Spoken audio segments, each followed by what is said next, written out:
dia akan menjelaskan tentang teknik pemisahan fraksi-fraksi minyak bumi. Pendahuluan, latar belakang. Minyak bumi biasanya berada 3-4 km di bawah permukaan laut. Minyak bumi diperoleh dengan lembar sumur bor. Minyak mentah berbentuk daerah hitam dan berbau sedap. Mentah dapat digunakan sebagai bahan bakar maupun untuk keperluan lainnya seperti lebih dahulu. Minyak mentah mengandung sekitar 500 jenis hidrokarbon C 1-50. Minyak mentah sebagian besar tersusun dari senyawa-senyawa hidrokarbon jenuh tanah. Adapun hidrokarbon terjenuh sebagian besar tersusun dari senyawa-senyawa hidrokarbon jenuh tanah.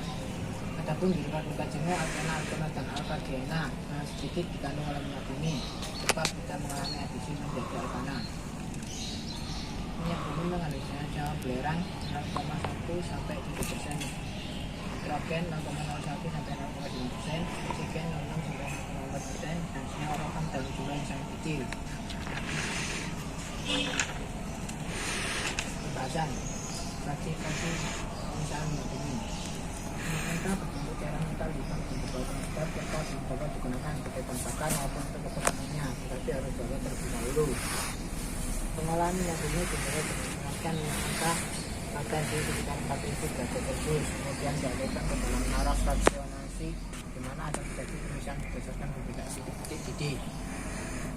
Komponen yang titik didihnya lebih tinggi akan tetap berupa cairan dan turun ke bawah, sedangkan titik didihnya rendah akan menguap dan naik ke bagian atas melalui sumber-sumber untuk gelembung. Sementara itu semakin ke atas suhu semakin rendah, sehingga setiap kali komponen dengan titik didih lebih tinggi naik akan mengembun dan terpisah, sedangkan komponen titik didihnya lebih rendah akan terus naik makin ke atas. 1. Destilasi. Destilasi adalah pemisahan fraksi-fraksi minyak bumi berdasarkan perbedaan titik didihnya. Mula-mula minyak kita dipanaskan dalam ukuran pipa dalam furnace sampai dengan suhu kurang lebih 370 derajat Celcius. Minyak mentah yang sudah dipanaskan tersebut kemudian masuk ke dalam kolom fraksinasi pada bagian flash chamber, biasanya berada pada sekitar bagian bawah kolom fraksinasi, untuk menjaga suhu dan tekanan dalam kolom angkat steam. Minyak mentah yang menguap pada proses destilasi ini menyangkut bagian atas kolom, maksudnya ada kondensasi pada suhu yang berbeda-beda. Ini contoh kampanye.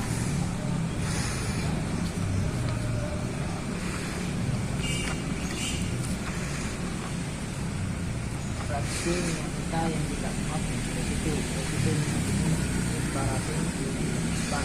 Yaitu residu ini memiliki rantai karbon sehingga lebih dari 20 fraksi minyak bumi yang tersusun bersama dengan titik yang terlarang tersebut. Gas dan karbon dari 1 sampai 5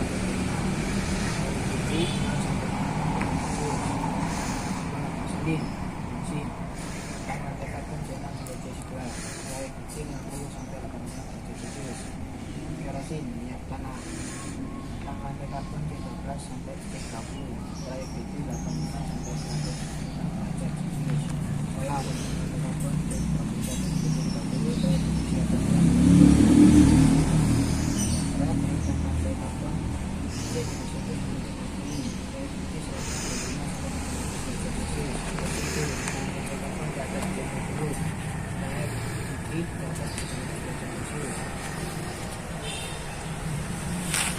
Destilasi minyak bumi tak harus destilasi berat dan memiliki proses sesuai dengan masyarakat, sehingga perlu pengenalan lebih lanjut yang mengikuti proses cracking, reforming, polimerisasi, dan heat.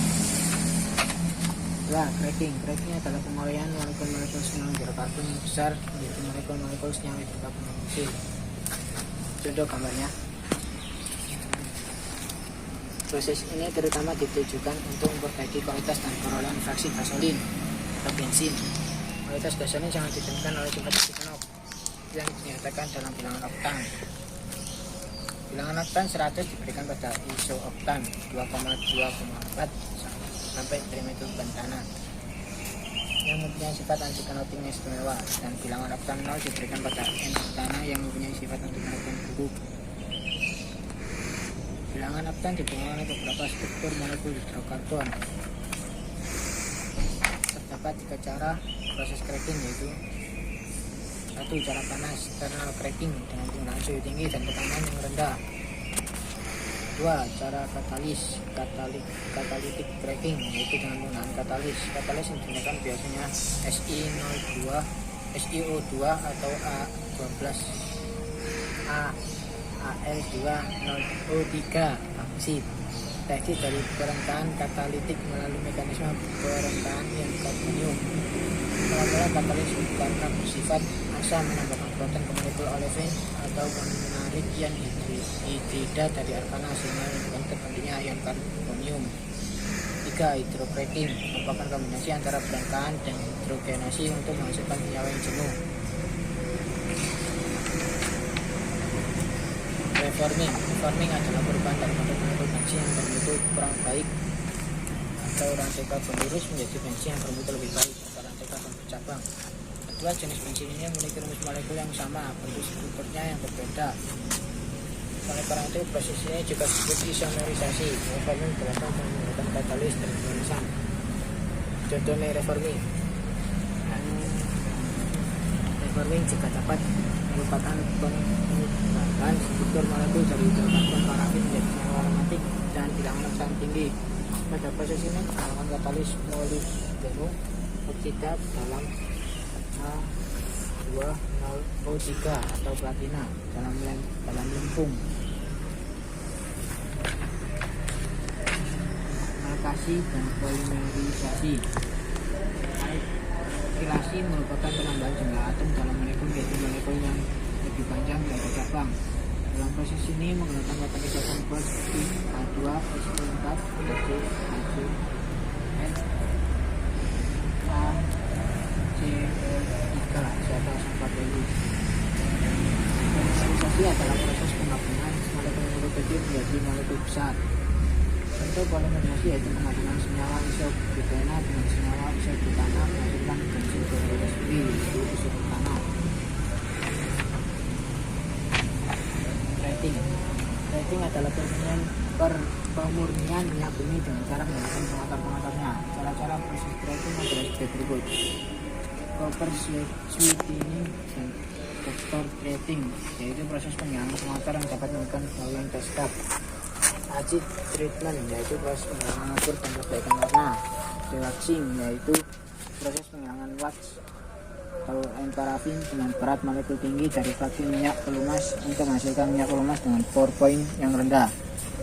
Desalting, yaitu menghilangkan aspal dari fraksi yang digunakan untuk minyak pelumas.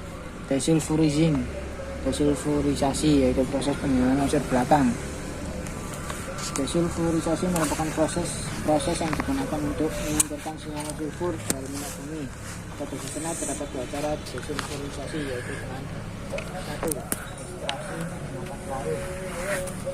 Kedua, dekontaminasi dengan minyak bumi dan menggunakan sulfida dan disulfida. Dalam itu dan proses hidrogenisasi reaktif menjadi hidrogenisida 2S dan asal dari dalam tersebut. Kita menggunakan dari dekomposisi senyawa sulfur tersebut kemudian dipisahkan dengan cara fraksinasi atau pembagian atau penunjukan. Tapi selain dari tersebut, teknik ada pula teknik desulfurisasi yang lain, yaitu dengan biodesulfurisasi. Biodesulfurisasi merupakan pengusilan secara selektif dari metode yang memanfaatkan metabolisme berat manusia, yaitu dengan mengubah sulfitan menjadi sulfur aromatik dengan tamis atau enzim metabolisme berat manusia tertentu tanpa mengubah senyawa berkembang dalam proses.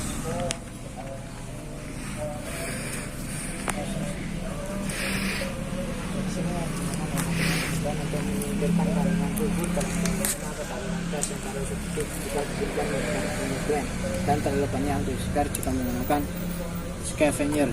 Selain untuk gas alam dan hidrokarbon, biodesulfurisasi juga digunakan untuk menyingkirkan sulfur dari batu bara. Proses sel bagus untuk biodesulfurisasi aliran gas. Salah satu lisensi proses biodesulfurisasi untuk aliran gas adalah sel Paquet dari Shell Global Solution International dan Paquet Biosystem. Proses ini sudah diterapkan secara komersial sejak tahun 1993 Dan saat ini kurang lebih terdapat sekitar 35 unit biodesulfurisasi dengan lisensi Shell Aqueous beroperasi di seluruh dunia. Proses ini dapat menyingkirkan sulfur dari aliran gas dan menghasilkan hidrogen sulfida dengan kapasitas mulai dari 100 kg per hari sampai dengan 50 ton per hari menggunakan mikroorganisme Theobacillus yang sekaligus bertindak sebagai katalis proses biodesulfurisasi.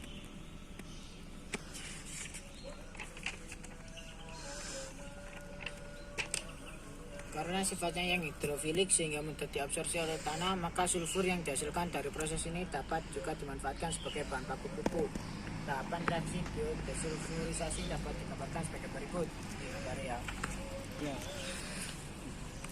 Keunggulan dari proses Shell Aqueous adalah dapat menyingkirkan sulfur dalam jumlah besar. Efisiensi penyingkiran hidrogen sulfida dapat mencapai 99,8%. Hingga menyisakan kandungan hidrogen sulfida yang sangat rendah dalam aliran gas, kurang dari 4 ppm volume.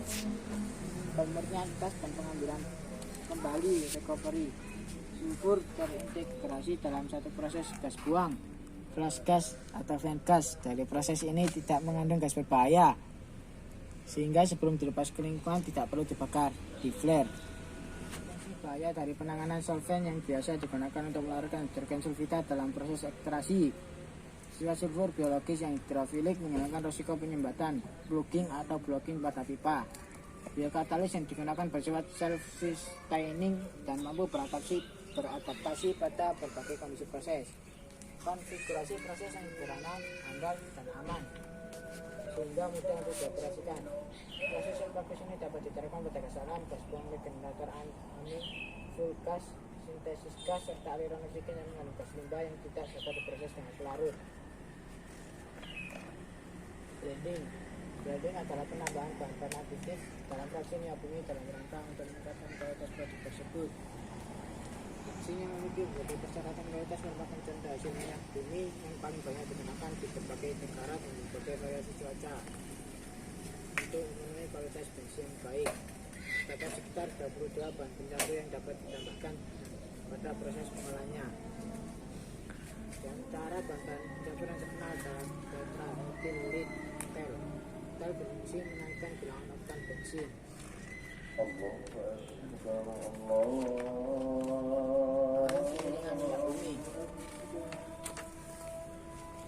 Di bahan-bahannya penyelam minyak bumi ya. Produk pengolahan minyak bumi dan manfaatnya. Keberadaan minyak bumi dan berbagai macam produk olahannya memiliki manfaat yang sangat penting dalam kehidupan kita sehari-hari, sebagai contoh penggunaan minyak tanah, gas, dan bensin. Tanpa ketiga produk hasil olahan minyak bumi tersebut, mungkin kegiatan pendidikan, perekonomian, pertanian, dan aspek-aspek lainnya tidak akan dapat berjalan lancar. Di bawah ini adalah beberapa produk hasil olahan minyak bumi beserta manfaatnya. Ya.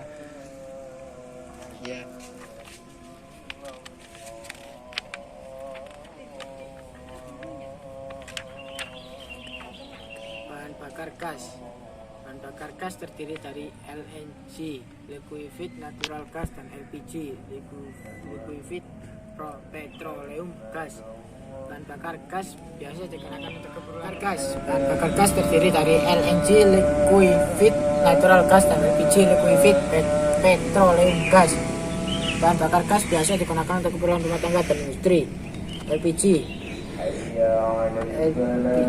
adalah campuran dari berbagai unsur hidrokarbon yang berasal dari gas alam dengan menambah tekanan dan menurunkan suhunya. Gas berubah menjadi cair. Komponennya didominasi propana C3H8 dan butana C4H10. LPG juga mengandung hidrokarbon ringan lain dalam jumlah kecil, misalnya etana C2H6 dan pentana C5H12. Tekanan di mana LPG berbentuk cair dinamakan tekanan uapnya.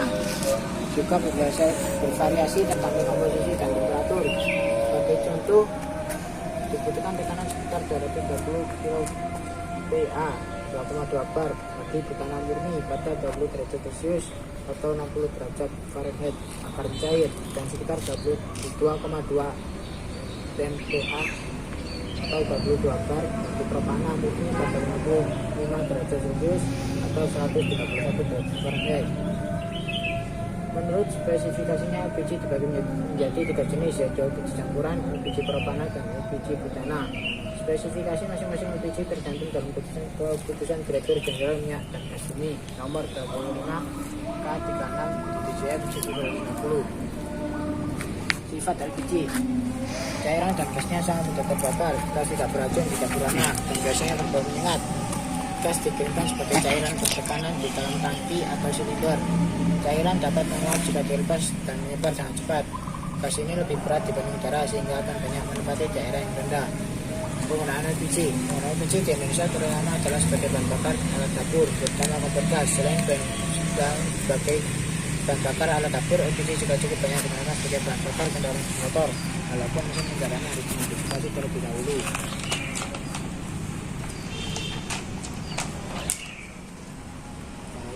Bahaya LPG. Salah satu resiko penggunaan LPG adalah terjadinya kebocoran pada tampung atau instalasi gas sehingga bila terkena api dapat menyebabkan kebakaran. Pada awalnya gas LPG tidak berbau, tapi bila demikian akan sulit dideteksi apabila terjadi kebocoran pada gas. Minyak dari itu Pertamina menambahkan gas klarifikatan yang baunya khas dan menyusu hidung. Angka itu sangat berguna untuk mendeteksi bila terjadi kebocoran tabung gas. 2. Nafta atau petroleum meter biasa digunakan sebagai pelari dalam industri. Gasolin atau bensin biasa digunakan sebagai bahan bakar untuk motor. Kerosin dan tanah biasa digunakan sebagai bahan bakar untuk keperluan rumah tangga. Selain itu, kerosin juga digunakan sebagai bahan baku buatan bensin melalui proses cracking. Minyak tanah adalah cairan berkarbon yang tak berwarna dan mudah terbakar. Dia diperoleh dengan cara distilasi fraksional dari petroleum pada 150 derajat Celcius dan 275 derajat Celcius atau anti karbon dari 13 sampai 15. Biasanya kerosin didistilasi langsung dari minyak tinta membutuhkan perawatan khusus dalam sebuah unit merek atau hydrotreater untuk mengurangi kadar belerangnya dan pengaratannya. Kerosin dapat juga diproduksi oleh hidrocracker yang digunakan untuk mengupgrade bagian dari minyak mentah yang bukan bagus untuk bahan bakar minyak. Kegunaan lain minyak tanah yaitu untuk membasmi serangga seperti semut dan unsur pucak. Kadang digunakan juga sebagai campuran dan cairan membasmi serangga seperti pada merek atau brand Baygon. 5. Minyak solar atau minyak diesel biasa digunakan sebagai bahan bakar untuk mesin diesel pada kendaraan bermotor seperti bus, truk, kereta api, dan traktor. Selain itu, minyak solar juga digunakan sebagai bahan baku pembuatan bensin melalui proses cracking. 6. Minyak pelumas biasa digunakan untuk lubrikasi mesin-mesin. Itu residu minyak bumi yang terdiri dari parafin digunakan dalam proses pembuatan obat-obatan, kosmetika, tutup botol, industri tenun menenun, korek api, lilin batik, dan masih banyak lagi. Spal digunakan sebagai pengeras dan dapat digunakan sebagai bahan bakar maupun untuk keperluan lainnya. Pengolahan pemurnian refining minyak bumi harus dilakukan melalui distilasi bertingkat, di mana minyak mentah dipisahkan ke dalam kelompok-kelompok fraksi dengan rentang titik-titik tertentu. Barulah setelah proses-proses tersebut selesai, maka akan menghasilkan produk. Cara pemisahan atau pengolahan minyak bumi melalui beberapa tahap. 1. Destilasi, pemisahan fraksi-fraksi minyak bumi berdasarkan perbedaan titiknya. 2. Cracking, perengkan atau penguraian molekul-molekul senyawa hidrokarbon yang besar menjadi molekul-molekul senyawa hidrokarbon yang kecil. 3. Reforming, perubahan dari benda molekul bensin yang bermutu kurang baik menjadi bensin yang bermutu lebih baik. 4. Alkasi, penambahan jumlah atom dalam molekul menjadi molekul yang lebih panjang dan bercabang. 5. Polimerisasi, proses penggabungan molekul-molekul kecil menjadi molekul besar. 6. Treating minyak bumi dengan cara menghilangkan pengotor-pengotornya. 7. Blending, penambahan bahan aditif ke dalam fraksi minyak bumi dalam rangka untuk meningkatkan kualitas produk tersebut. Sekian dari saya. Terima kasih. Dari kami, wassalamualaikum warahmatullahi wabarakatuh.